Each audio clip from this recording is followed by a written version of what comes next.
అందరికీ నమస్కారం. శ్రీ మహాభారతంలోని నీతి కథ ఇది రెండవది. కపోతి కథ. అడవిలో వేట కోసం వెళ్ళిన ఓ బోయవాడు కుండపోతగా వర్షం పడటంతో ఓ చెట్టు నీడలో ఆశ్రయం తీసుకున్నాడు. ఆ చెట్టు మీద ఓ పావురాల జంట కాపురం ఉంటుంది. ప్రొద్దుననగా వెళ్ళిన కపోతి తిరిగి రాకపోవడంతో ఎంతో దిగులుగా ఉన్నది కపోతం. ఆ పావురం అలసి ఉన్న బోయవాడిని చూసింది. పక్కనే ఉన్న వలను, వేట సామానును చూసి భయపడింది. ఎప్పుడో ప్రొద్దుననగా వెళ్ళింది. ఎక్కడున్నదో ఎలాగున్నదో నా ప్రాణేశ్వరికి ఎట్టి ఆపద సంభవించలేదు కదా. అది లేని నా జీవనం శూన్యం, శోకమయం. నా హృదయేశ్వరి ఏ బోయవాడి చేతిలోనో చిక్కలేదు కదా అని బాధపడుతోంది. ఇంతలో వాన తగ్గుముఖం పట్టింది. కానీ చలి మృత్యుదేవతల ఆ వనాన్ని కబళించింది. పావురం యొక్క శోకం విని ఆడపావురం, ఇక్కడ ఈ బోయవాడి వలలో ఉన్నాను ప్రాణనాథా అని అన్నది. హతవిధి, ఈ వలలో చిక్కుకున్నావా అని బిగ్గరగా ఏడవసాగింది మగపావురం.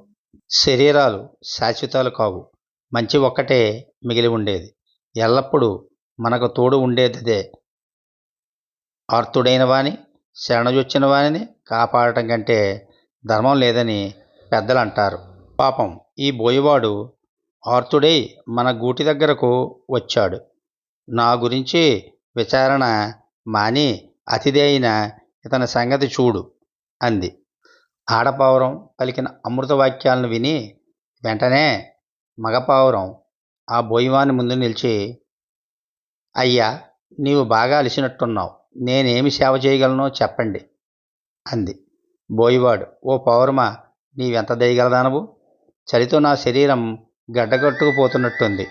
ఈ చలి నుండి నన్ను కాపాడు అన్నాడు. పావురం వెంటనే గూటిలో దాచుకున్న ఎండు పుల్లలను తెచ్చి చలిమంట వేసింది. ఆ పావురం చేసిన సహాయానికి ఎంతో సంతోషించి ఆ బోయవాడు చలి కాచుకున్నాడు. చలి తగ్గిన బోయవాడు, గువ్వా, ఎంతో ఆకలిగా ఉంది అన్నాడు. కొంతసేపు ఆలోచించి, అయ్యా, పక్షుల దగ్గర దాచిపెట్టుకునే ఆహారం ఉండదు కదా. పరోపకారార్థం ఇదం శరీరం అని పెద్దలు చెప్పారు. నా శరీరాన్ని తప్ప నేనేది ఇవ్వగలను. దీన్ని తీసుకుని మీ క్షుద్బాధ తీర్చుకోండి అని బోయవాడు చూస్తుండగానే ఆ అగ్నికి ప్రదక్షిణం చేసి అందులో దూకింది పావురం. ఆ దృశ్యం చూసిన బోయవాడికి జ్ఞానోదయం అయ్యింది. ఆహా, ఈ పావురం ఎంత గొప్పది.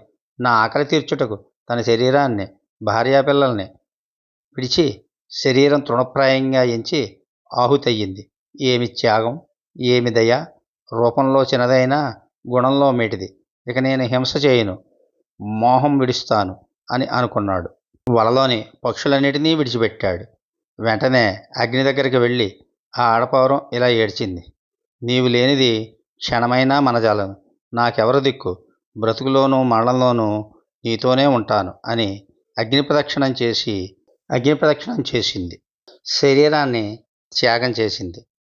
ఇంతలో ఓ దివ్యవ్యం వచ్చి ఆ పావురాల జంటను ఊర్ధ్వలోకాలకు తీసుకుని వెళ్ళడం పూర్వజన్మ సుకృతం వల్ల ఆ బోయవాడు చూసినాడు. కడకు అతడు దివ్యత్వం పొందాడు. పిల్లలు, ఈ కథలోని నీతిని ఒకసారి చూద్దాం. దయ, కరుణ, పరోపకారం, త్యాగం అనే పదాలకు నిర్వచనం చెప్పాయి పావురాలు. తనకు హాని చేసిన వేటగాడికి సైతం కాపాడమని, అపకారికి ఉపకారము నెపమెన్నక చేయువాడు ధన్యుడు సుమతి అని హితబోధ చేసింది ఆడపావురం. ఆకలిగొన్నవాడికి తన శరీరాన్నే ఆహారంగా సమర్పించిన పావురం యొక్క త్యాగం అద్వితీయం. కథ మనందరికీ కూడా ఆదర్శనీయం. సర్వే జనా సుఖినో భవంతు.